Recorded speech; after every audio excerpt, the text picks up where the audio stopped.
onko mökillä vai miten on juhannusvietossa? Anteeksi, nyt mä en tunne sua, niin voitko kertoa?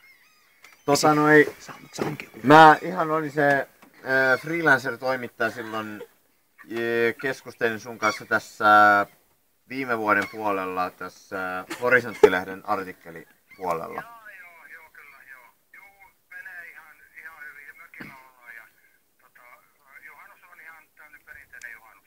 Oletko missä päin olet tällä hetkellä kenties? Täällä Etelä-Suomessa. Etelä-Suomessa. Onko poutaa vai onko aurinkoa? No nyt vähän ripottelee, mutta ihan hyvin menee.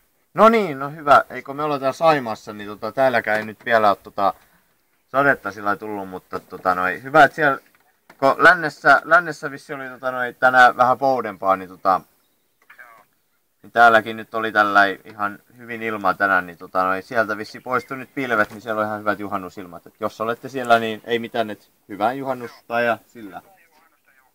Kiitos, hei!